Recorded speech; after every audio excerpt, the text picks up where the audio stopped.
Oi, pessoal, tudo bom? Vamos a mais uma aula de neurofisiologia. Espero que esteja tudo bem com vocês, tudo tranquilo com vocês, com as famílias de vocês, tá bom? Bom, essa aula é uma aula sobre visão. Como visão é um dos temas mais estudados da neurofisiologia, nós vamos ter duas aulas sobre visão. Essa aula a gente vai chamar de visão 1 e depois a gente tem uma aula chamada de visão 2, tá? Essa aula aqui eu vou levar mais ou menos até a retina e depois da outra eu começo da retina e vou em direção às outras porções. Falo de pares cranianos que são responsáveis por movimentação dos olhos e conto mais algumas histórias. Tá? Mas então vamos à nossa primeira aula de visão. Bom, de uma maneira geral, o sistema visual pode ser comparado a uma máquina fotográfica. Mas assim, essa comparação é uma comparação boba até, não é?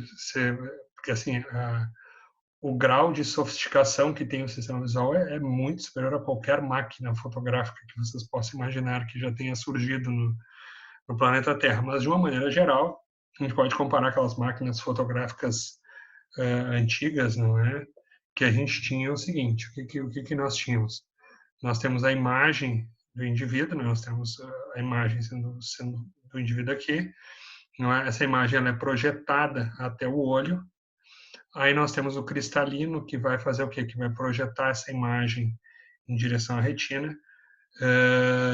E na máquina fotográfica nós temos o quê? Temos aqui a imagem do indivíduo sendo projetada em direção à lente, não é? Eu tenho um diafragma que vai aumentar ou diminuir a entrada de luz. Aqui no olho eu tenho uma pupila que vai aumentar ou diminuir a entrada de luz. E vai fazer o quê? Vai projetar essa imagem lá no rolo de filme, né? Lá na película. Tá? A imagem é projetada invertida, tanto no olho quanto na máquina fotográfica. O sistema visual não se importa com isso, ele processa perfeitamente essa imagem invertida, a gente não vê nada invertido, não é?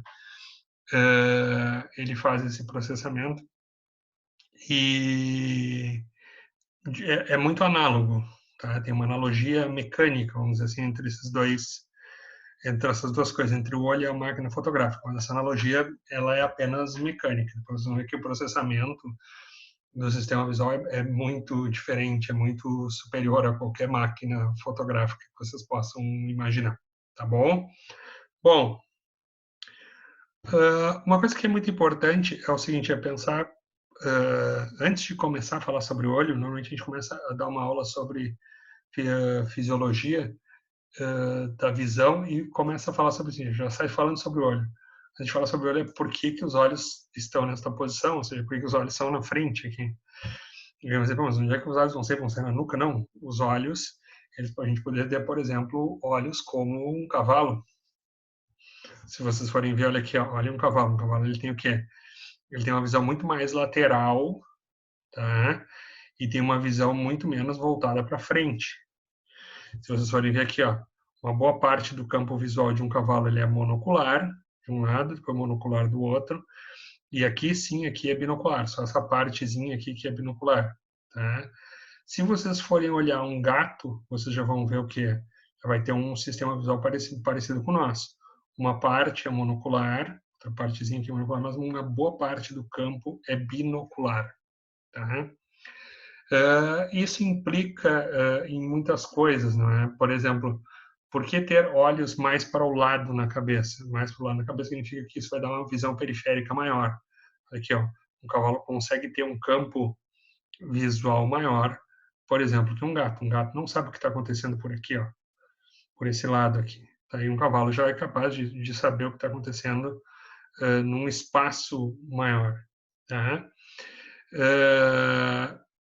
Já um gato ele tem o quê? Ele tem uma visão binocular mais extensa e essa visão binocular ajuda ele a localizar coisas mais facilmente e ajuda a ter uma visão em 3 dimensões mais eficiente também, tá? Então, o que acontece? Normalmente, presas precisam do quê? O animal que vai ser predado, ele precisa de uma visão periférica maior. Por quê? Porque ele tem que ver este predador aparecendo de qualquer lado. Quando ele tem que enxergar esse predador e ele tem que fugir. Ele tem que ter uma estratégia rápida para fugir, certo? Já animais que são caçadores, não, eles precisam mais visualizar, focar, manter no foco aquela presa. Então, eles precisam de uma visão mais para frente, não é? Eles precisam de uma visão binocular mais extensa, não é? Tanto que, se vocês pegam, se vocês pegam a evolução do processo evolutivo do sistema visual, você não vê o quê? Enquanto os animais eles vêm com os animais que têm os olhos mais voltados para o lado, uma boa parte das vias visuais dele vai lá para o mesencéfalo, vai lá para o colículo superior, vai lá para o tecto óptico, tá?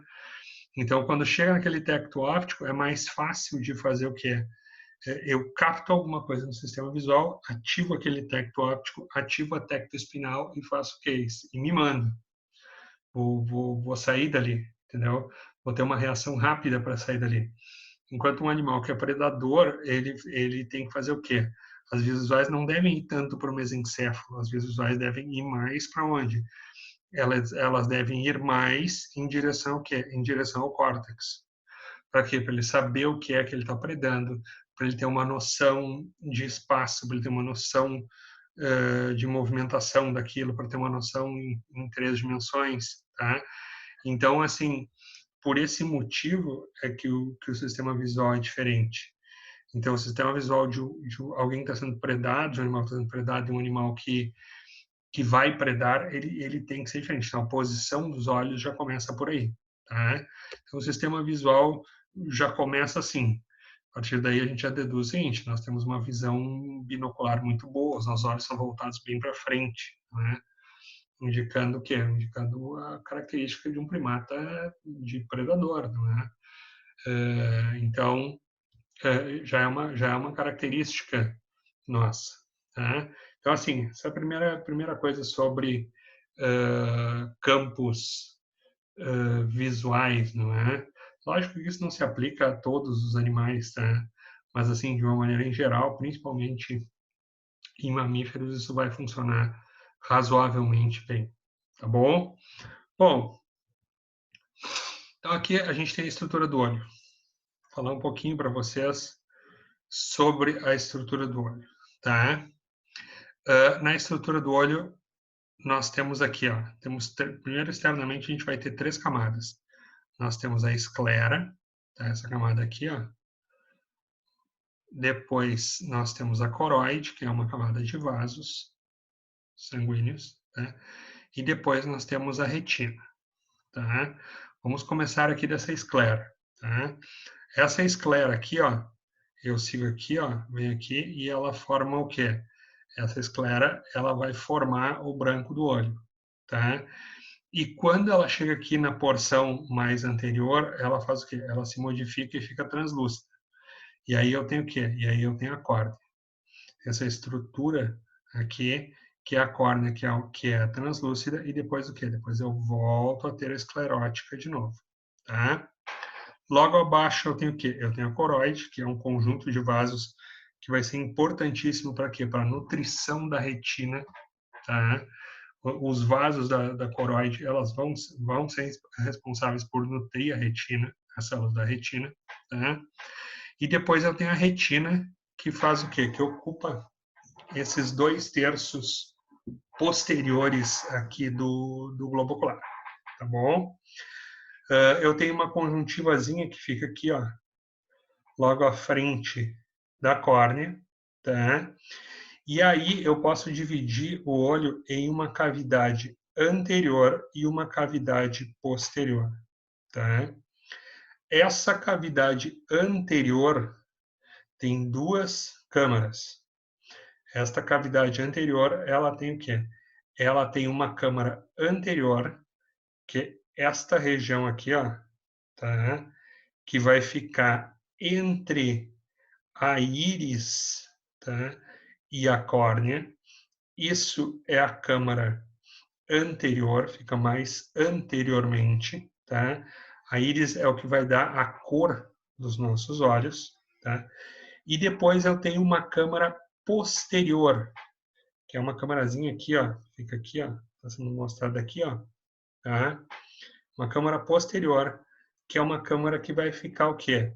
Que é uma câmara que vai ficar entre essa íris aqui, tá? E o cristalino, tá bom? Então eu tenho esta câmara anterior, que compõe a parte da cavidade anterior, e tem uma câmara posterior, que é essa câmarazinha aqui. E depois eu tenho a cavidade posterior. A cavidade posterior é chamada de câmara vítrea, tá? Então, na cavidade anterior, eu tenho o humor aquoso, que é um líquido que vai banhar essa região aqui com uma quantidade de proteínas muito pequena, tá? Que vai acabar banhando essa região aqui. E depois eu tenho aqui uma substância gelatinosa, não é? Que vai formar o quê? Que vai formar essa câmara vítrea aqui atrás, tá bom? Bom, aqui na íris eu vou ter o quê? Eu vou ter um espaço, um redondo aqui na íris, não é? No meio da íris aqui, que é a pupila. Essa pupila é um espaço que a íris vai fazer o quê? Que ela vai abrir ou fechar e vai fazer o quê? E vai deixar com que entre ou saia, que entre mais ou menos luz em direção ao globo ocular. Tá? Eu tenho também aqui o corpo ciliar, que vocês vão ver que ele é muito importante para produzir esse humor aquoso. Tá? Tenho o cristalino, ou a lente, não é? E depois, quando eu vou aqui para trás, eu tenho o quê? Eu tenho uma saída aqui, ó. Eu tenho um local aqui onde eu não tenho, eu não vou ter retina, onde eu tenho a saída do nervo óptico, tá? Eu tenho aqui a saída do nervo óptico, aqui eu vou ter essa saída desse nervo óptico e não vou ter fotoreceptores aqui. Isso aqui é um ponto cego que eu tenho dentro do olho, tá? E tenho também um local onde eu tenho uma quantidade enorme de fotoreceptores, principalmente de cones, vocês já vão ver os cones, que é chamado de mácula lútea, ou mácula amarela, ou fóvea, tá? Essa fóvea é o local que nós temos a maior quantidade de fotoreceptores, não é, de cones, e aqui é onde a gente tem a nossa visão mais detalhada. Quando vocês querem olhar alguma coisa e querem olhar aquela coisa com detalhe, vocês miram aquela estrutura na fóvea. Aquela imagem, ela é mirada na fóvea para atingir essa fóvea, não é?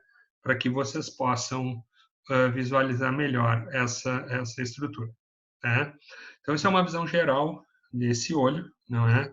E agora a gente vai começar a olhar cada uma dessas partes aqui, vai começar a conversar um pouquinho sobre cada uma dessas partes. Tá?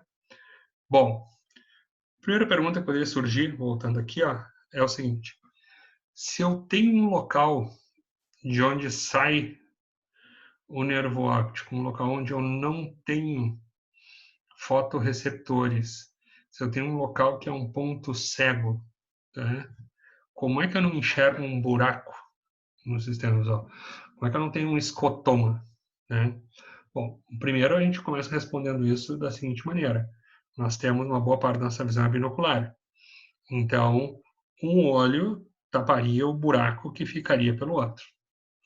Aí o aluno poderia me dizer assim: bom, professor, mas então vamos fazer o seguinte: eu fecho um olho e fico só com o olho aberto e eu não tenho buraco nenhum. Realmente, vocês não têm buraco nenhum, vocês não têm ponto cego nenhum. Por quê? Porque lá atrás, no córtex cerebral, o córtex cerebral ele faz o quê? Ele pega regiões adjacentes e faz o quê? E tapa esse buraco. Né? Para vocês terem uma ideia, algumas vezes a gente pode ter pequenos buraquinhos, né, na retina, a gente pode ter pequenas regiões de escotoma e a gente não percebe, que acontece? O córtex visual vai lá e faz o quê? E tapa aquelas pequenas lesões. Vai tapando com as regiões que estão em volta, com as regiões que estão adjacentes. Tá? Por isso que vocês podem fechar um olho e vocês não enxergam um buraco, vocês podem fechar o outro e vocês não vão enxergar um buraco. Tá? Vocês vão tapar aquela região, vocês vão tapar aquele ponto cego. O córtex se encarrega de tapar aquele ponto cego. Se vocês querem descobrir onde fica esse ponto cego, não é da retina de vocês, vocês podem fazer isso aqui, ó. Vocês fecham um olho e ficam olhando, por exemplo, aqui, ó. Vocês ficam olhando para essa estrelinha e vai chegar uma hora que uma dessas bolinhas vai sumir. Quando essa bolinha some, é o quê? É exatamente porque vocês colocaram no ponto cego ela. Então, o que vai acontecer? O branco que tem em volta vai fazer o quê? Vai tapar tudo e vai ficar como se ela não existisse. Lógico que isso às vezes demora para vocês acertarem, porque vocês têm que acertar a distância exata para mirar aquilo no ponto cego, não é? Mas normalmente a gente consegue. E para mostrar que é o córtex cerebral que faz o quê? Que faz essa junção, vocês podem fazer a mesma coisa com essa figura de baixo. Vocês pegam uma estrelinha de um lado e fazem o quê? E ficam mexendo aqui e vocês vão ver que chega uma hora que essa linha parece que ela é contínua. Não é que essa linha é contínua, é que vocês colocaram exatamente essa descontinuidade aqui, ó. E isso aqui ficou exatamente no ponto cego. Como isso aqui ficou exatamente no ponto cego, o que acontece? O córtex de vocês fez o quê? Ele uniu essas duas coisas, tá? Então, essa é uma maneira de provar para vocês que vocês têm um ponto cego, tá? Na retina de vocês, e vocês podem projetar imagens para esse ponto cego, e a partir daí vocês vão descobrir a presença dele, tá? Bom, falar um pouco sobre a pupila, tá? Na pupila, vocês podem ter uma variação de 2 a 8 milímetros de diâmetro. Sei lá, talvez alguém tenha uma pupila maior, 8,3, uma pupila menor, 1,9, mas assim, vocês vão ter uma variação de diâmetro da pupila normalmente de 2 a 8 milímetros, tá? Assim como o sistema auditivo, o sistema visual, ele capta uma diferença de intensidade de luz muito grande. O sistema auditivo capta uma diferença de intensidade de som muito grande. A escala em decibéis é uma escala logarítmica, não é? Mas o sistema visual, ele capta uma diferença de intensidade de luz muito grande, tá? Então, por exemplo, se vocês comparam a luz do escuro absoluto e vocês saem, vocês estão dormindo num quarto bem escuro e vocês acordam e vão para a luz solar intensa, vocês podem ter uma diferença de 10 milhões de vezes em termos de intensidade de luz. Isso quer dizer o quê? São 10 unidades logarítmicas. Tá? Então, o que acontece? Essa pupila ela tem que diminuir o tamanho e tem que fazer o quê? Tem que diminuir essa entrada de luz. Tá? As pálpebras também vão ajudar. Se vocês saírem do escuro e forem para o claro, vocês vão fechar os olhos e vão ir abrindo aos pouquinhos para ir entrando aos poucos, não é? Aquela luz. Tá? Aí vem a pergunta, o quanto que essa redução do diâmetro pupilar, o quanto que essa miose é capaz de reduzir a entrada de luz? É capaz de reduzir em uma unidade logarítmica, pode reduzir em 10 vezes. Então, já é alguma coisa. Do que vocês aumentaram, ela reduz em 10 vezes aquilo que vocês aumentaram. Então, já é algo bem significativo, essa atenuação que esse reflexo à luz causa já nos ajuda bastante. Tá? Bom, músculos da pupila. O que nós temos? Não é? Quais são os músculos pupilares? Nós temos músculos circulares, aqui, ó, nessa íris, tá? Aqui, ó, músculos circulares, tá? Músculos constritores, tá? Nessa íris.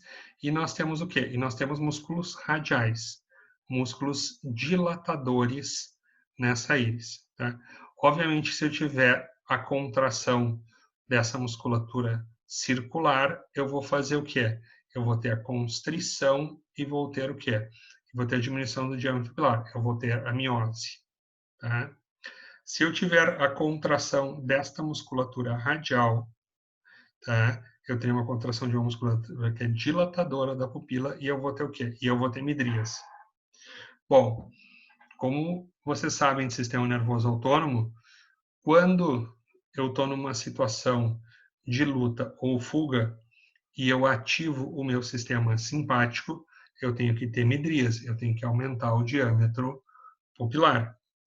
Quando eu estou em uma situação de repouso, de gestão, uma situação calma, uma situação tranquila, eu posso diminuir o diâmetro dessa pupila, tá?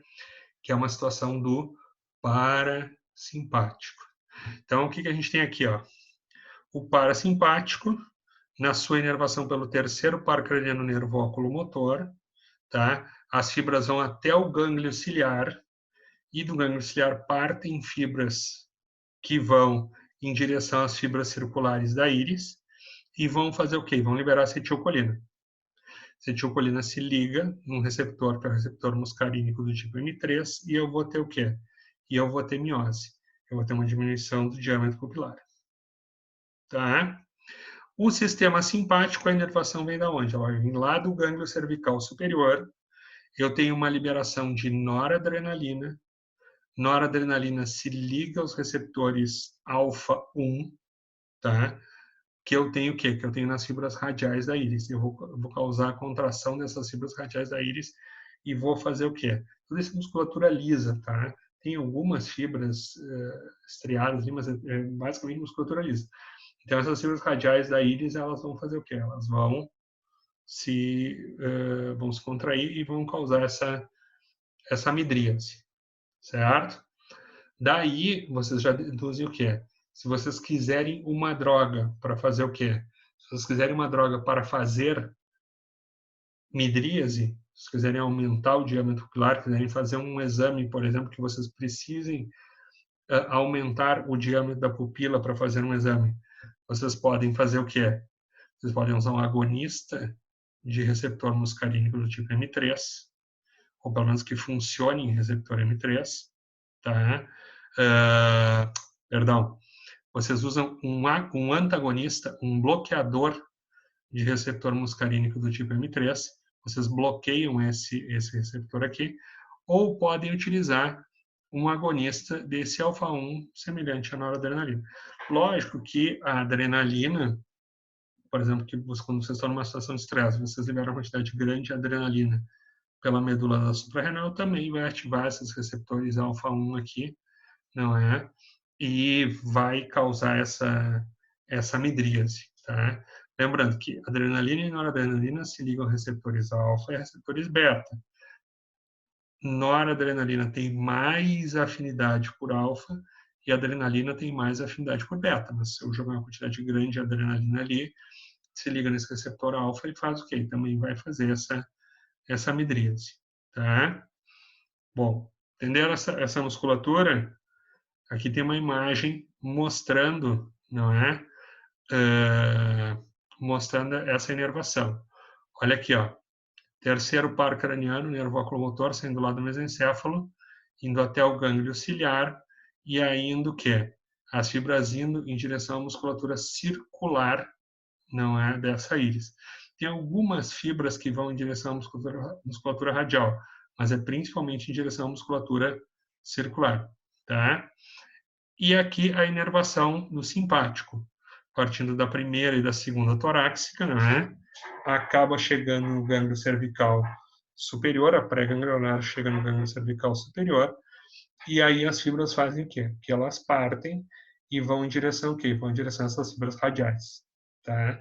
Então aqui eu vou ter essa inervação desse sistema simpático, tá bom? Bom, aqui nós temos o caminho, não é? O fluxo de produção do humor aquoso. Então, o que acontece? O humor aquoso ele é produzido, tá? Pelo corpo ciliar. O corpo ciliar produz esse humor aquoso, lance esse humor aquoso, tá, nessa câmara posterior aqui. Esse humor aquoso flui aqui, chega até a câmara anterior, e ele é drenado, ele sai do globo ocular por esse canal Schlemm, tá? Ou ducto Schlemm, tá? Daí vocês já deduzem o seguinte, vocês já deduzem que se houver uma obstrução nesse canal Schlemm, se por algum motivo eu não drenar este humor aquoso, eu posso aumentar a pressão dentro desse globo ocular e posso ter um glaucoma, tá? Que, se o glaucoma evolui, pode levar até a cegueira do indivíduo. É um quadro bem sério, ele tem que ser tratado. Tá? Então, eu tenho dois tipos de glaucoma, eu tenho duas possibilidades no glaucoma. Eu posso ter o seguinte, eu posso ter um glaucoma de ângulo aberto, no qual eu faço o seguinte, no qual eu produzo esse humor aquoso e não consigo drenar adequadamente, não é, pelo ducto de Schlemm, tá? Por esse sistema aqui. Ou eu posso ter algum evento que desloque o cristalino, coloque o cristalino mais para frente e faça o quê? E vá comprimir essa íris, tá? Essa íris vai ficar apertadinha aqui, ó. E aí eu tenho um glaucoma de ângulo fechado. Então, por uma questão mecânica, esse humor aquoso, ele faz o quê? Ele não consegue fazer o quê? Chegar até esse ducto Schlemm, tá? Bom, então eu posso ter um glaucoma de ângulo aberto ou um glaucoma de ângulo fechado. São os dois tipos de glaucoma que eu posso ter.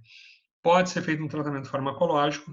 Eu posso ou aumentar ou diminuir a quantidade de humor aquoso. Eu tenho drogas que aumentam a quantidade de humor aquoso e tem drogas que diminuem essa quantidade de humor aquoso. Para diminuir, por exemplo, essa pressão, para drenar mais fácil ou para exercer mais pressão para drenar melhor. Isso aí o pessoal da oftalmo que decide exatamente o que vai ser feito. Toda uma série de testes que eles fazem para decidir qual droga eles utilizam, tá? Ou também tem uma correção cirúrgica, isso daí, né? Então aqui, ó, aqui a gente tem o glaucoma de ângulo fechado antes do processo cirúrgico, não é? Aqui o glaucoma de ângulo aberto, tá? E aqui o glaucoma pós o processo cirúrgico, não é? O glaucoma sai do ângulo fechado e vem para o ângulo aberto, e do ângulo aberto permanece como ângulo aberto, como ele sempre foi, não é? Então, o pessoal do oftalmo tem diferentes soluções para esse problema do glaucoma. A principal questão é detectar rapidamente esse glaucoma, não é?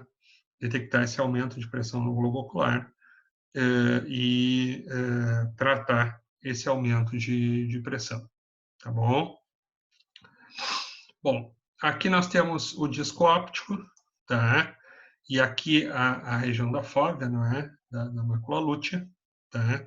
Aqui o disco óptico é por onde está saindo o nervo óptico e é a região que eu vou ter o quê? É a região que sai esse disco óptico e é o esse nervo óptico, não é? E é o nosso ponto cego, tá?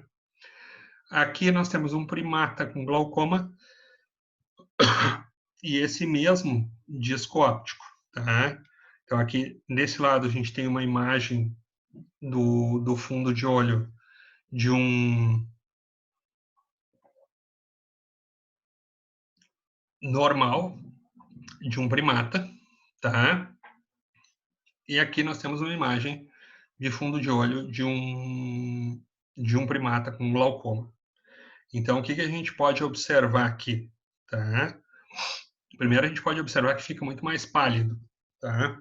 Depois, o que acontece? A gente pode notar que tem uma distorção. O vaso, por exemplo, ele é colocado para o lado aqui, ó, tá? Por que tem essa distorção? Porque ele já está perdendo células de suporte aqui. Então, o tecido de suporte está sendo perdido e ele começa a vir para o lado aqui, tá? Então, tem uma série de mudanças morfológicas que podem ser vistas, não é? Quando se faz esse exame de fundo de olho, a gente pode detectar esse glaucoma. Você observa isso com oftalmoscópio e é possível se detectar isso. Aqui tem uma coisa que é muito interessante também, né? Esse é um lugar que o indivíduo pode ver arteríolas, né? Pode observar vasos de um calibre bem pequeno, sem ter um procedimento invasivo no paciente. Então, é muito interessante para detectar complicações, por exemplo, relacionadas ao diabetes, não é? Como perda de vascularização, como problemas vasculares. É um local, é um acesso interessante do corpo para se detectar algumas características. Bom, isso aqui vocês devem conhecer muito bem, não é? São problemas visuais relacionados ao formato do olho, tá? Mas a gente revisa, né? Vocês devem ter visto na biofísica, né? Mas a gente revisa na fisiologia só para que vocês não esqueçam. Então, o que acontece? Quando o indivíduo tem uma visão normal, ele tem um globo ocular do tamanho normal adequado, ele projeta a imagem adequadamente no fundo do olho. Tá? Se ele tem miopia, normalmente se atribui causas genéticas à miopia, não é? Mas hoje se fala que crianças que, que têm determinados hábitos, como o uso de telas em idades muito jovens, elas podem vir a desenvolver miopia e tal. Existe toda uma conversa sobre isso. Normalmente se fala em questões genéticas relacionadas à miopia. Tá? Então, o que acontece? Esse indivíduo, ele faz o quê? Ele acaba tendo um globo ocular mais longo. E ele acaba tendo um globo ocular mais longo e ele projeta a imagem anteriormente a esse globo ocular. Tá? Então, ele tem uma dificuldade de visão a longa distância. Então, ele olha o que está acontecendo de longe, ele não consegue ver exatamente uma imagem nebulosa que ele tem lá, ele não consegue distinguir adequadamente o que está acontecendo a longa distância. Tá? Como é que ele corrige isso? Ele usa lentes bicôncavas que vão fazer o quê? Que vão dar uma leve divergida aqui, ó, nos raios de luz. A luz vem vindo aqui, ó.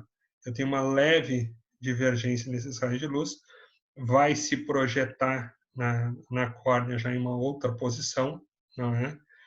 E aí isso vai fazer o quê? Isso vai ajudar a projetar lá atrás na retina, na posição adequada. Tá? Então a gente usa lentes bicôncavas para fazer o quê? Para fazer essa projeção adequadamente. Tá? Depois eu tenho a hipermetropia ou a hiperopia. A hiperopia é uma dificuldade de visão a distância curta. Tá? Então aqui novamente nós temos a visão normal, que o indivíduo projeta adequadamente a imagem lá na sua retina. E na hiperopia ele tem o quê? Ele tem um globo ocular mais curto. Tendo esse globo ocular mais curto, ele faz o quê? Ele acaba projetando a imagem atrás do olho. Então, ele acaba tendo uma dificuldade de ver as coisas de perto na hipermetropia. Tá? E como é que ele corrige essa hipermetropia? Ele usa lentes biconvexas que vão fazer o quê?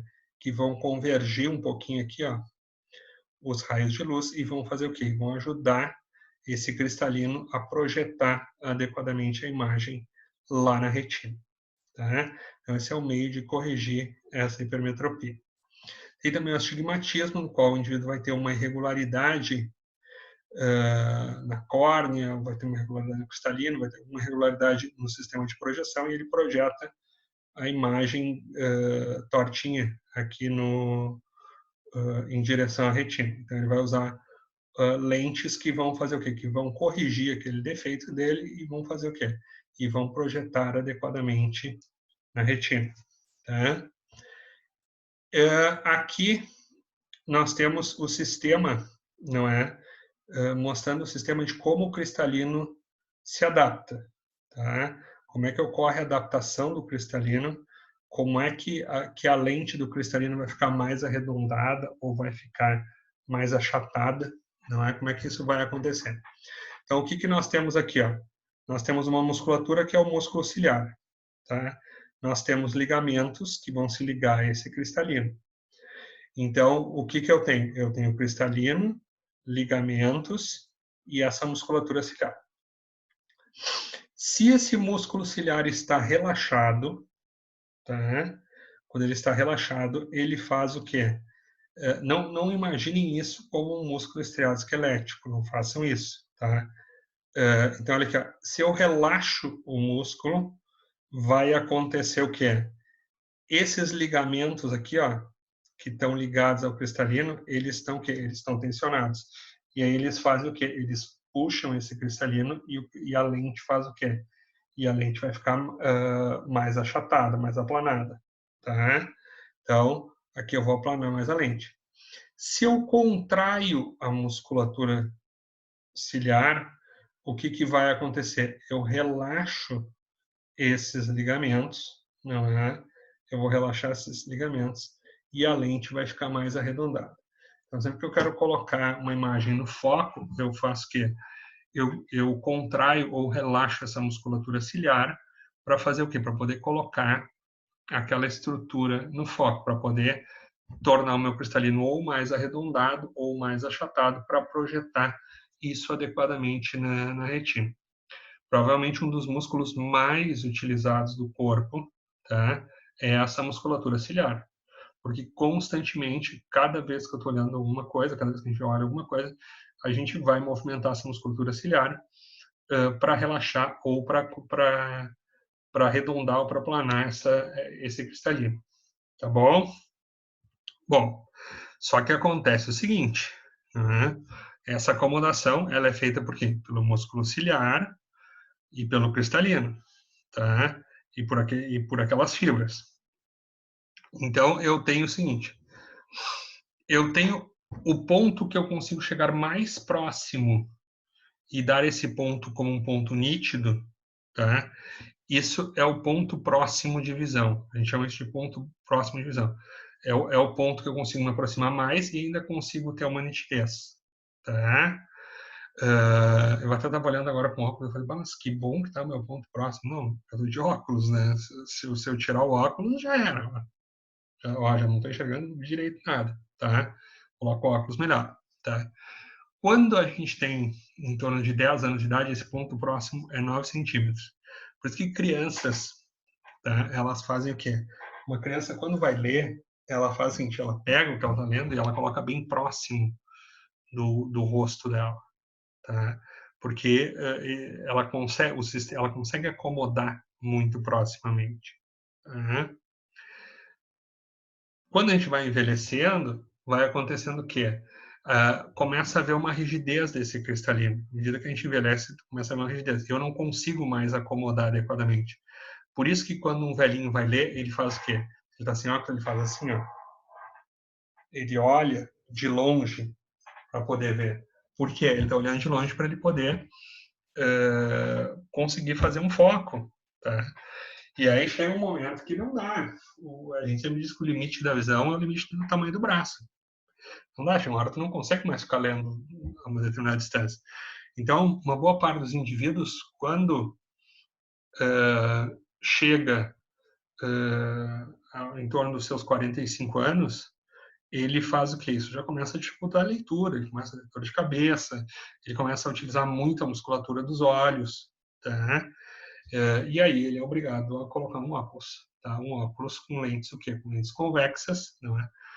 Semelhante ao que ele vai ter na hipermetropia, não é?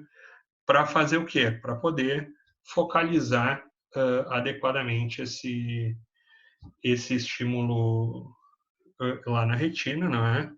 E para ajudar esse cristalino que já não tem mais toda essa elasticidade, e aí ele ajuda esse cristalino que não tem mais toda essa elasticidade e projeta adequadamente. Então, isso é a presbiopia. Isso é uma coisa muito comum, vocês vão ver, uma boa parte dos indivíduos, quando passa dos 40, 45, 50 anos, eles já não conseguem mais, já tem o cristalino mais rígido e eles já são obrigados a fazer o quê? Eles já são obrigados a colocar um óculos para corrigir essa questão aí, tá bom? Bom, aqui a gente tem a estrutura da retina, tá? Olhem só. aqui a gente tem o caminho que está vindo a luz, tá? A luz está vindo aqui e eu tenho o quê? Olha só, eu tenho uma camada de vasos, tá? Eu tenho uma camada de fibras que está saindo aqui. Tem uma camada de células que a gente chama de células ganglionares, uma camada de células que eu chamo de células bipolares, tá? Notem que entre essas células aqui, ó, entre as ganglionares e as bipolares, eu tenho células chamadas de amácrinas, tá? Amácrinas, tá? E tenho aqui, ó, entre a camada de células fotorreceptoras, de cones e bastonetes, e a camada de células bipolares, eu tenho células chamadas células horizontais, tá? E tenho aqui, não é, um epitélio pigmentar. Tá? Mas aí, se a gente for contar, vamos ver o número de camadas que tem aqui. As principais são as células ganglionares, as células bipolares e os fotorreceptores, tá? Mas se eu for contar, eu tenho o quê? Células ganglionares, células bipolares, fotorreceptores. Essas outras aqui eu não posso contar elas como uma camada, porque elas pertencem a camadas, tá? E tenho aqui um epitélio pigmentado. Bom, camadas de células mesmo, efetivamente, que são células importantes, eu tenho que 1, 2, 3, 4. Tá? Mas como é que na histologia se fala o seguinte? Na histologia se fala sempre o seguinte, que a retina tem 10 camadas. Bom, vamos ver quais são essas 10 camadas. Olhem aqui, ó, tá? Essas são as 10 camadas que a gente tem a retina. Olha aqui, ó. Tem uma camada de fibras nervosas, são as fibras que estão saindo, que vão constituir o nervo óptico. Notem, olha que interessante. A luz está atravessando aqui, ó. A luz está vindo nesse sentido, tá? Depois eu tenho uma camada de células ganglionares. E eu tenho que, olha aqui, ó, aqui está o corpo celular dessas células ganglionares, tá? E eu tenho o quê? Eu tenho aqui, ó, uma camada, por isso eu chamo de camada de células ganglionares, tá? E eu tenho uma camada aqui, ó, que eu chamo de camada nuclear interna, que é essa camada aqui, ó, tá? Onde ficam os corpos das células bipolares. Entre os corpos das células ganglionares e os corpos das células bipolares, eu tenho as sinapses entre elas. Eu tenho a comunicação entre elas, eu tenho plexos de comunicação ali. Então, esta camada aqui, ó, é chamada de plexiforme interna, tá? Exatamente para essa comunicação. Depois, eu tenho o quê? Olha aqui, ó. Eu tenho aqui, ó, a camada, tá? Onde ficam os núcleos, não é? Dos fotorreceptores. Olha aqui, olha os núcleos dos fotorreceptores. Mas eu tenho entre a camada de núcleos dos fotorreceptores e a camada de núcleos de células bipolares, eu tenho que ter sinapses entre elas. Aí eu tenho o quê? Eu tenho outros plexos. Eu tenho a camada plexiforme externa. Olha aqui, ó. As sinapses entre os fotorreceptores e as células bipolares. E depois eu tenho o quê? Depois eu tenho uma camada de fotorreceptores. Porque o que, que acontece? Eu tenho o núcleo dele aqui e depois eu tenho uma parte mais externa dele que eu tenho o quê? Que aqui eu vou ter a parte onde eu tenho os fotopigmentos, tá? Depois aqui eu tenho um epitélio pigmentar. Esse epitélio pigmentar ele é fundamental para quê? Para absorver a luz que tá chegando ali, para que eu não tenha refração de luz, tá? Depois eu tenho a coroide aqui, não é, formada por um conjunto de vasos, não é? E por fim eu tenho a esclera. Se a gente for contar, o que a gente tem aqui, ó? 1, 2, 3, 4, 5, 6, 7, 8, 9, 10 camadas. Tá? Então, são essas as 10 camadas que vão compor a retina. Tá? É importante que a gente guarde essa informação. Bom, uma pergunta que pode vir é o seguinte, tá, mas eu tenho todas essas camadas. A luz está vindo aqui, tá? Tá, a luz, de certa forma, vai atravessar essas camadas. que elas estão coradas com hematoxilina e eosina, tá? Ela não é dessa cor exatamente, tá? Bem mais transparente do que isso. Então a luz vai atravessar essas camadas, tá? Mas aí vem uma pergunta que você, tá, mas não prejudica? Você lembra que eu falei para você que tinha fóvea, que era o lugar onde tinha mais cones, é o lugar que sempre que vocês querem observar algo atentamente, vocês miram aquela imagem na fóvea, tá? Olhem como é que é a fóvea. Olha aqui, ó. Na fóvea, essas camadas mais de cima elas somem e eu faço o quê? E isso chega direto nos fotorreceptores, tá? Vai chegar direto nos cones. E aí a imagem vai chegar e eu vou poder fazer o quê? Aqui eu vou mirar a imagem aqui e aqui eu vou ter mais acuidade visual, vou ter melhor capacidade de discriminar dois pontos aqui, tá? E aí depois aqui eu tenho essa região que a gente chama de parafoveal, tá? Aqui o plexo coroide, é o que eu falei para vocês, extremamente rico em vasos, ó, vemos vasos sanguíneos aqui, tá? E aqui a esclera, tá? O plexo coroide que é fundamental para quê? Fundamental para a irrigação da retina. Por isso que descolar a retina é uma coisa muito ruim. Se descola do plexo coroide, ela perde a fonte nutricional dela. E essas células vão morrer. Então, esse descolamento é algo bem complicado. Tem que manter a retina junto ao plexo coroide é uma coisa muito importante para a saúde visual do indivíduo. Tá bom? Bom, tem também glia nesse sistema, tá? A gente vai ter alguns astrócitos, não é? Embora o pessoal fale, os livros de fisiologia falem basicamente da glia de Miller, tá? Vai ter microglia por aqui, tá?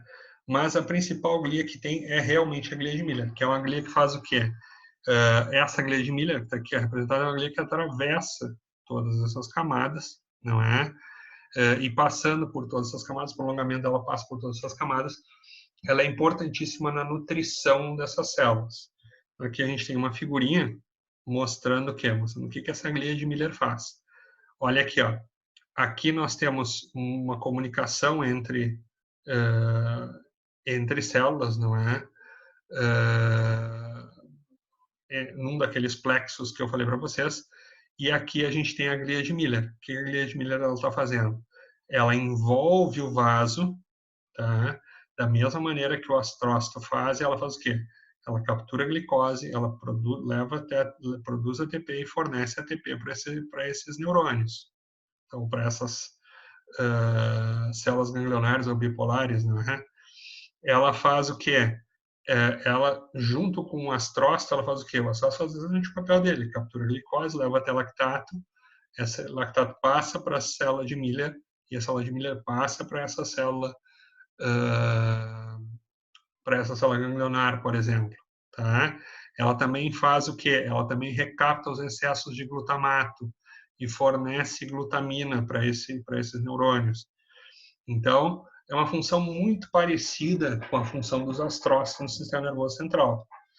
Quando a gente pensa na glia de Miller, ela tem uma função de manutenção de nutrientes, né, daquelas células ali, e tem uma função também de homeostase em termos neuroquímicos, com retirada de neurotransmissores, com síntese de precursores, né? A glia de Miller acaba tendo esse papel fundamental ali na retina. Bom, cones e bastonetes, tá? O que eu tenho nos cones e bastonetes? Eu tenho as terminações sinápticas, tá? Que vão entrar em contato lá com aquelas células bipolares, tá? Eu tenho um segmento interno. O segmento interno é onde vão estar os núcleos, e eu tenho uma quantidade enorme de mitocôndrias. Eu preciso de uma quantidade muito grande de mitocôndrias para poder fazer o quê? Para poder manter o aporte energético, não é, dessas células. E tenho o segmento externo. Esse segmento externo, não é, ele vai ser cheio de discos com fotopigmentos, tá? E esses discos constantemente eles estão sendo regenerados, tá? E o epitélio pigmentar é fundamental para quê? Os discos que vão sendo descartados, não é? Vão sendo consumidos, fagocitados ali por aquele epitélio pigmentar. Ele vai sendo responsável por esse descarte desses discos que vão sendo lançados dessa célula, tá bom? Bom, quais são as diferenças entre cones e bastonetes? Tem várias.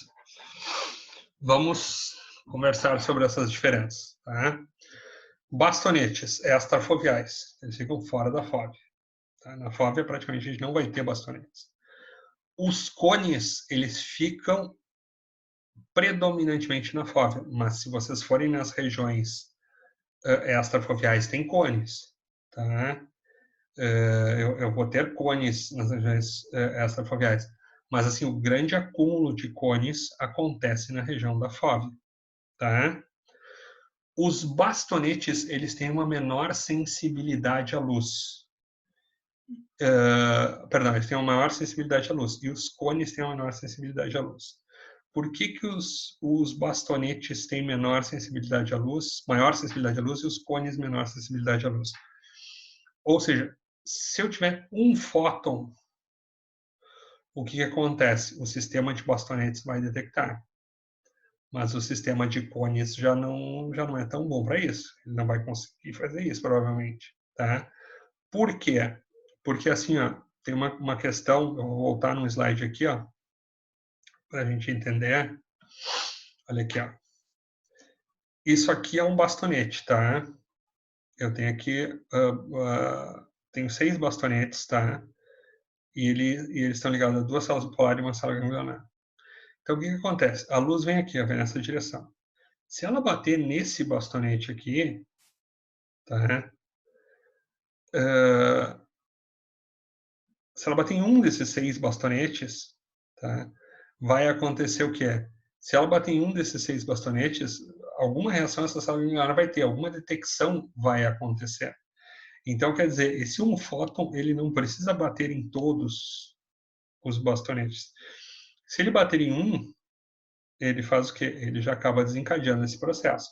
Já os cones, não está representado aqui, mas os cones, eles têm o quê? Eles têm uma relação 1 para 1 com a célula bipolar. Então, é um cone, uma célula bipolar. Tá? Então, não é uma projeção de vários para um. Por isso que qualquer informação visual, quando atinge os bastonetes, já ativa eles. Os cones não. Os cones, como eles têm uma relação mais próxima de um para um, isso não vai funcionar adequadamente. Certo? Bom,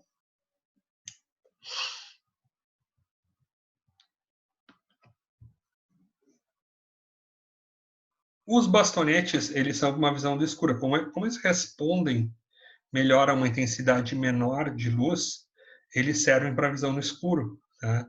Eles servem para uma visão que a gente chama de escotópica. Se vocês ficarem numa sala escura, sem luz, tá? Ou com pouca luz, uma penumbra, assim, ou se vocês ficarem à luz da lua somente, vocês vão usar basicamente os bastonetes. E os cones, eles servem para quê? Como eles precisam de uma intensidade maior de luz, eles servem para uma visão fotópica. Quando vocês estão na luz do dia, vai ser predominantemente cones, vocês mirando as coisas lá na fóvea, tá? As imagens lá na fóvea, tá? Os bastonetes acabam dando uma menor acuidade, uma menor capacidade de distinção de 2 pontos. E os cones, eles dão uma maior acuidade, exatamente por essa questão que a inervação dos cones, ela é uma inervação mais direta, não é uma inervação como os bastonetes. São vários bastonetes para um grupo de células bipolares, para um grupinho de células ganglionares, tá? Os bastonetes têm um fotopigmento, que vai cobrir uma boa parte do espectro de luz, tá? Mas eles não são responsáveis pela visão colorida, e a visão colorida é dada pelos cones. Então, tem 3 fotopigmentos, um para o azul, um para o verde e um para o vermelho. Tá? Esse fotopigmento não é, dos cones, não é, dos bastonetes, recebe o nome de rodopsina. E tem um aldeído da vitamina A, ali.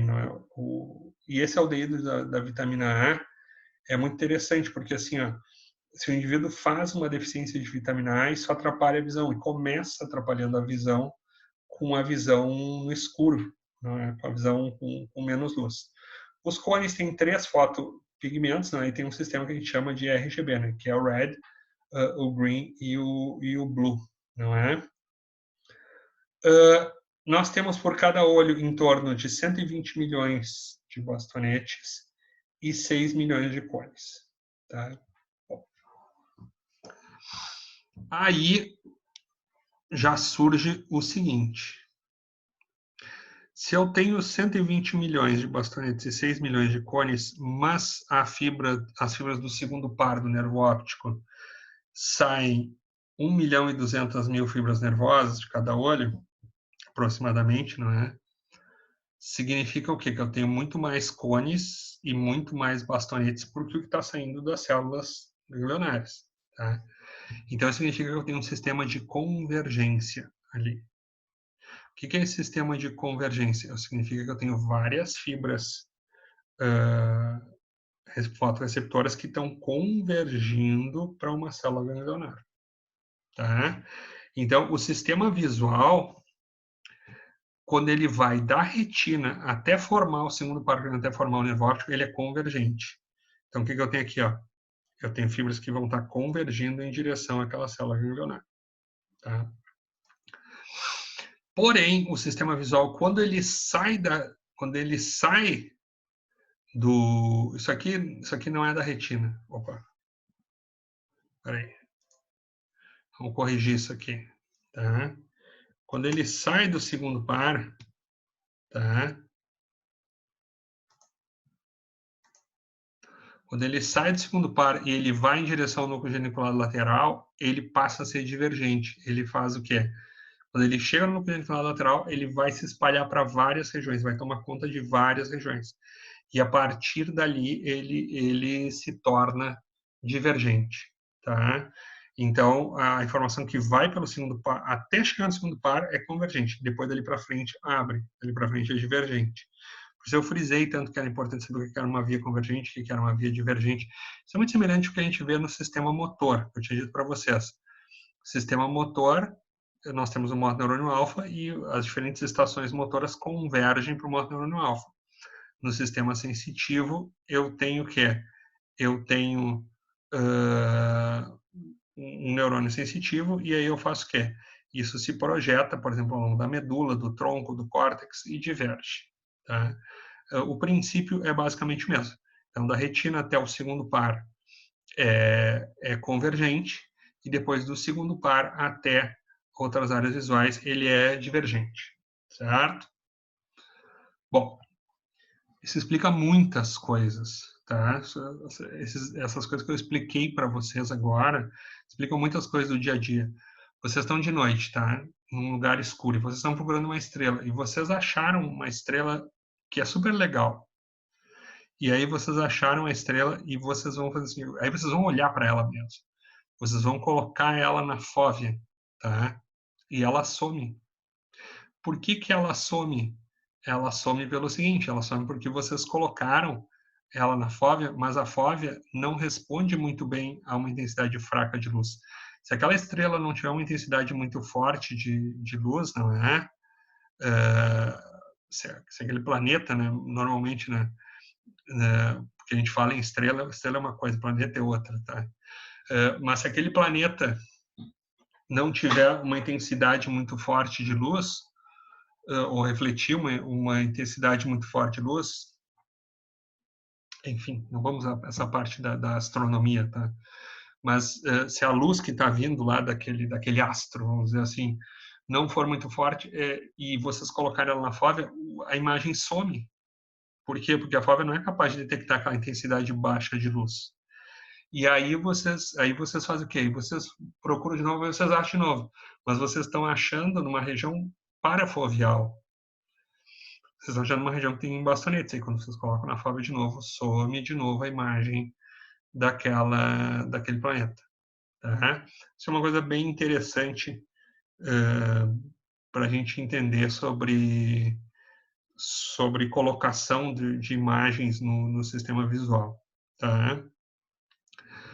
Outra coisa que eu falei para vocês, não é, que a vitamina A participa, não é, do processo de fotorrecepção, não é, pelo menos de bastonetes, não é? E o beta-caroteno é um precursor da vitamina A.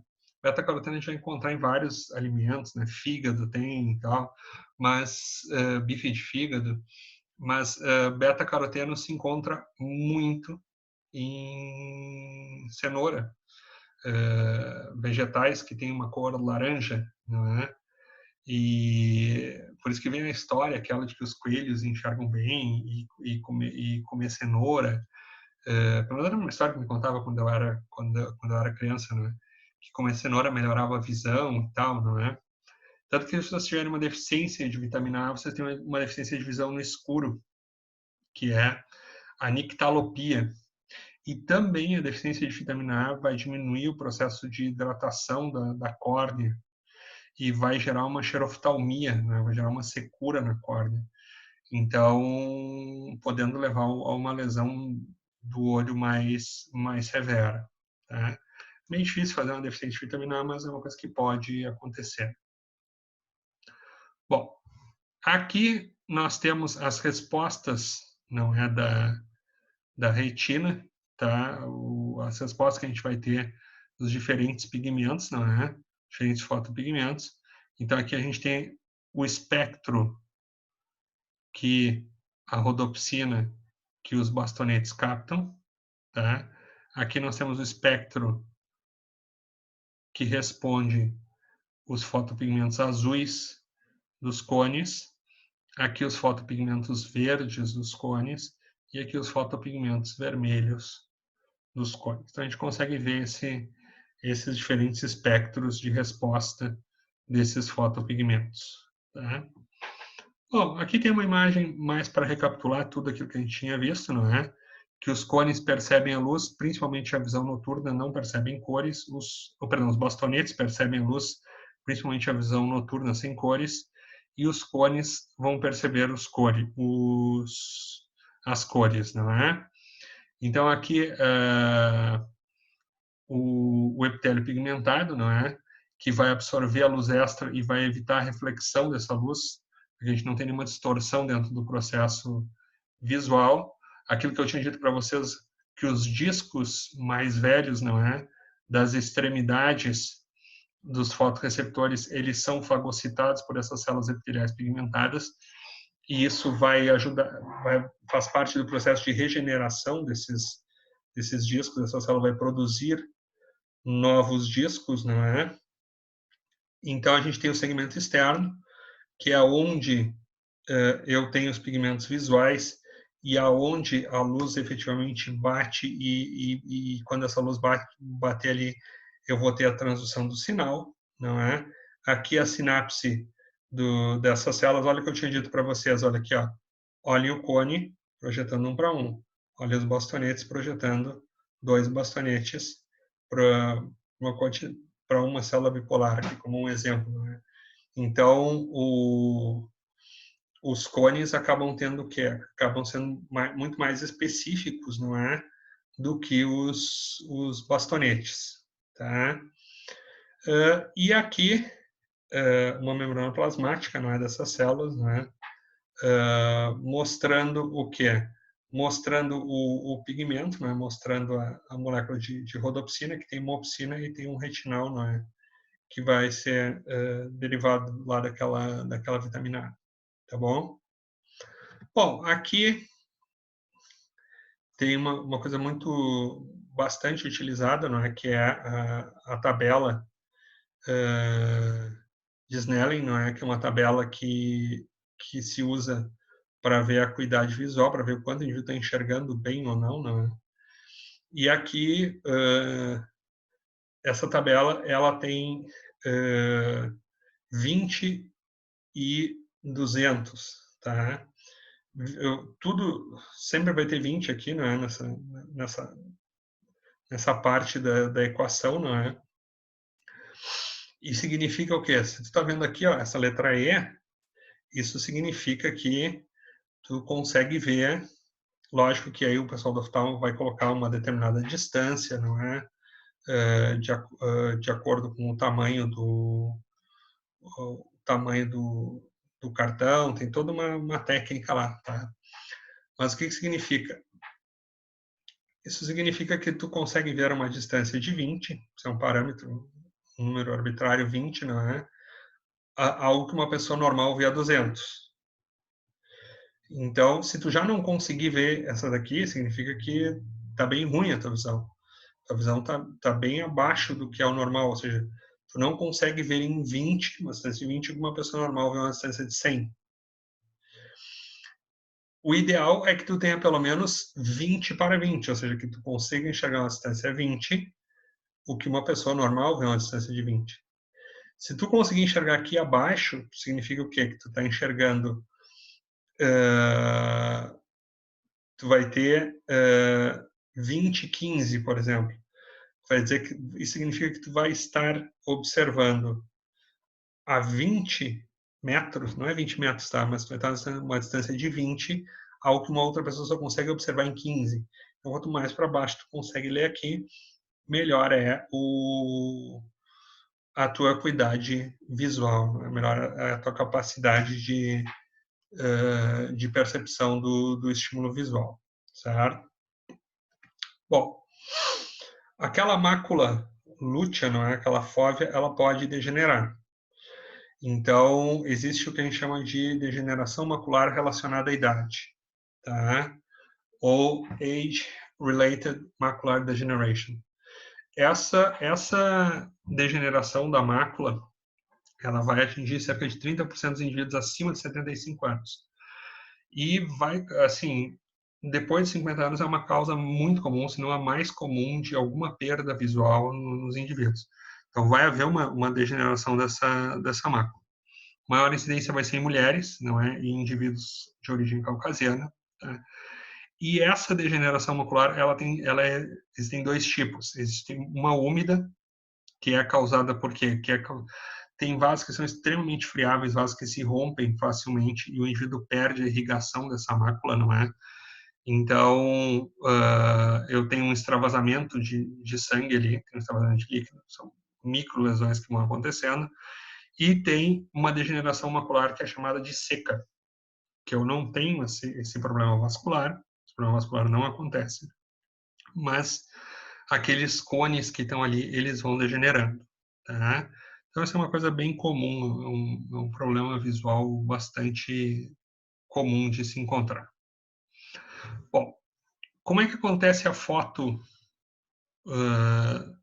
transdução? Como é que a luz acaba ativando o sistema visual, não é?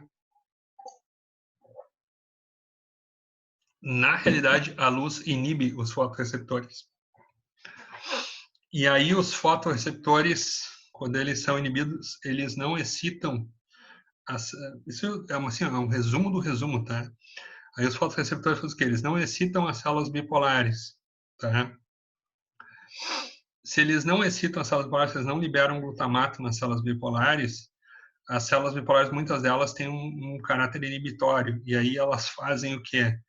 Elas não inibem as células ganglionares, e aí as células ganglionares mandam a sua informação, tá? Assim, ó, fisiologia da retina, se você ver as interações entre todas as células, é uma coisa muito complexa, tá? O que eu estou colocando aqui para vocês é alguma coisa muito simples e depois eu vou entrar numa coisa um pouquinho mais difícil, tá bom? Mas assim, ó, não chega nem perto do que é mesmo efetivamente as interações que tem ali dentro da retina. Tá? Se for estudar só a neurofisiologia da retina, a gente ia ter que ter várias aulas de neurofisiologia e eu não sei nem se eu saberia dar todas essas interações, eu ia ter que estudar bastante para dar todas essas interações, para entender tudo isso. Tá? Mas assim, ó, de uma maneira em geral, os fotorreceptores, eles fazem o seguinte, eles hiperpolarizam quando recebem luz. Então, olha o que eu tenho aqui. Ó. Aqui eu tenho o fotorreceptor, isso aqui é um bastonete, tá? Eu tenho o segmento externo desse fotoreceptor. Aqui eu tenho a rodopsina, tá? Aqui eu tenho proteínas G. Aqui eu tenho fosfodiesterase. Estou no escuro, tá? Estou numa situação que eu estou no escuro. E eu tenho um canal aberto. Esse canal está aberto. Eu tenho uma quantidade grande de MP cíclico e esse canal está aberto. E está acontecendo o quê? Está entrando sódio, está entrando cálcio. Estão entrando íons com cargas positivas e esses íons com carga positiva estão despolarizando essa célula. Essa célula está despolarizando e está lançando glutamato.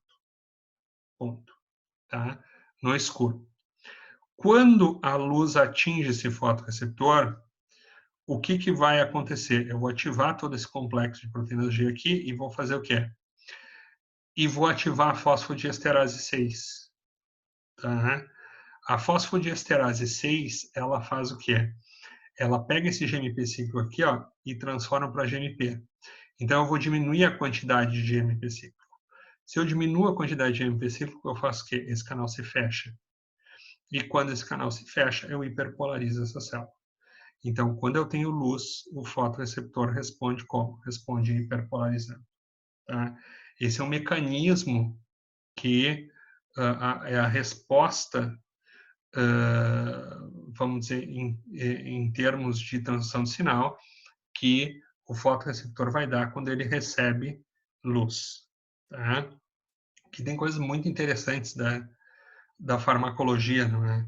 Por exemplo, o indivíduo quando utiliza Viagra, quando utiliza sildenafil, se ele for ler na bula, ele vai ver o seguinte, vai ver que uma das coisas que pode acontecer, ele pode ter certas dificuldades visuais. Por que ele pode ter certas dificuldades visuais? Ele pode ter certas dificuldades visuais pelo seguinte, o que é um sildenafil? Tá?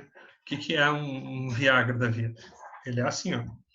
Nós temos o nervo pudendo que vai fazer o quê? Vai lá inervar os corpos cavernosos. Libera acetilcolina.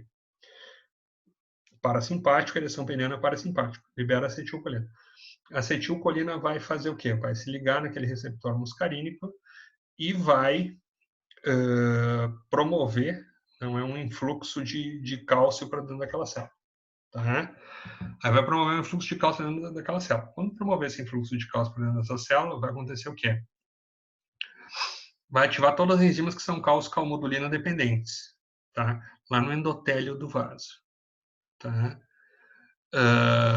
Quando ativar essas enzimas que são cálcio-calmodulina dependentes, uma das enzimas que vai ser ativada é a oxínico-sintase. Estou no endotélio do vaso que irriga o corpo cavernoso. Tá? Então, quando eu ativo a oxínico-sintase, eu produzo óxido nítrico no endotélio do vaso. Esse óxido nítrico sai, é um gás, e faz o quê? Ele sai e vai até a musculatura lisa do vaso. Quando vai na musculatura lisa do vaso, ele faz o quê? Ele acaba aumentando o GMP cíclico. E o GMP cíclico faz o quê? O GMP cíclico faz a vasodilatação. E aí eu vou ter o enchimento daqueles vasos e vou ter a ereção peniana. Tá? O que é um sildenafil? É um inibidor da fosfodiesterase. Então, quando ele faz a inibição da fosfodiesterase, ele faz o quê? Para ter ereção peniana, eu tenho que ter o GMP cíclico, para relaxar aquele vaso e aumentar o fluxo sanguíneo ali. Então, quando eu inibo a fosfodiesterase, eu faço o quê? Eu não consigo quebrar esse GMP cíclico. E se eu não consigo quebrar esse GMP cíclico, essa ereção fica continuada. Tá? Na realidade, o Viagra, o sildenafil, quando ele surgiu, ele era um fármaco para quê? Ele era um fármaco que era utilizado para tratar doenças pulmonares. E eles descobriram que um par-efeito que acontecia é que os indivíduos tinham ereção peniana. E depois é que mudaram o fármaco com o objetivo de se usar para pacientes com impotência sexual. Então, o que acontece? Quando tu usa um inibidor da fosfodiesterase, esse inibidor da fosfodiesterase, ele faz o quê? Esse inibidor da fosfodiesterase, ele vai agir na fosfodiesterase que tem lá no músculo liso que coordena o fluxo sanguíneo para os vasos que irrigam o corpo cavernoso, mas ele vai agir nessa fosfodiesterase aqui também. Então, ele faz o quê? Ele inibe essa fosfodiesterase. Se ele inibe a fosfodiesterase, eu faço o quê? Eu não consigo quebrar esse GMP cíclico aqui no fotorreceptor. Se eu não consigo quebrar esse GMP cíclico aqui, vai acontecer o quê? Por mais que tenha luz, a sensação é que está no escuro. Por isso que pode gerar uma certa diminuição da percepção visual nos indivíduos. Tá? Lógico que a dose de sildenafil não vai inibir a fosfodiesterase tanto, deixar o cara cego. Não sei, também a dose de Viagra que o cara vai usar. Mas, assim, é previsto na bula que vai acontecer o quê? Que podem acontecer problemas visuais. Por quê? Por essa inibição da fosfodiesterase. Porque vai entrar na circulação e vai atingir diferentes órgãos, diferentes tecidos, não é? E vai acabar tendo efeito em várias regiões, inclusive no sistema visual. Bom, aqui a gente tem... Isso é uma visão bem simplificada, não é? Ou seja, que cones e bastonetes seriam excitatórios, células bipolares poderiam ser excitatórias ou inibitórias de acordo com o seu tipo, e células ganglionares em geral seriam excitatórias. Tá? Isso é uma visão muito simplificada sobre o que é a retina. Aqui eu não estou nem contando com as células máquinas, eu não estou nem contando com as células horizontais, não estou contando com várias coisas, com uma série de variáveis ali dessa retina. Tem também junções gap entre células ali, tá? Mas não é esse nível de profundidade que a gente quer trabalhar isso. Não é o nosso objetivo trabalhar nesse nível de profundidade da retina, tá? Bom, mas tem coisas que a gente tem que entender. Ou seja, como é que essa célula ganglionar responde melhor, tá? Como é que ela vai responder melhor? Então, olha aqui, ó. Então, tem aquele esquema que eu falei para vocês, aqui é pigmentado, aqui os fotorreceptores, aqui no caso bastonetes, não é? Aqui a célula bipolar e aqui a célula ganglionar. Tá? Então, é uma via convergente, que eu tenho vários fotorreceptores que estão indo para uma célula ganglionar. Ok? Como é que essa célula responde melhor? Tá? Essa célula pode responder melhor da seguinte maneira. Eu tenho aqui um conjunto de fotorreceptores. Este conjunto, você tem que imaginar que isso aqui tudo não é uma única camada, é uma bolinha cheia de fotorreceptores, depois uma bolinha menor cheia de células bipolares, e depois lá na frente, talvez uma bolinha menor de células ganglionares. Tá? Então, o que acontece? Essa célula ganglionar, ela vai responder melhor quando eu tiver um contraste. Ou seja, quanto maior for a diferença de luz entre os fotorreceptores que estão no centro e os fotorreceptores que estão na periferia. Então, o que acontece? Se esses fotorreceptores que estão no centro receberem luz e os que estão na periferia não receberem, se houver um contraste grande entre eles, essa célula ganglionar faz o quê? Ela responde melhor. Certo?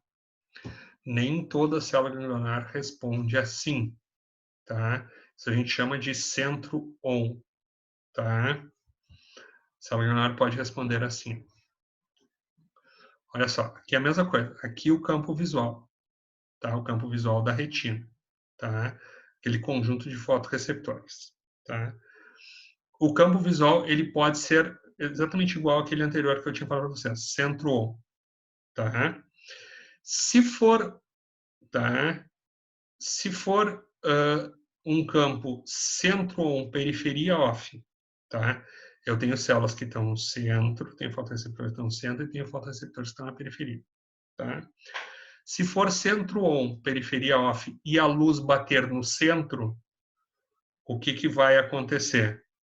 A célula ganglionar é excitada e dispara, tá? Porque esse é um campo que ele tem o centro responde e a periferia não responde.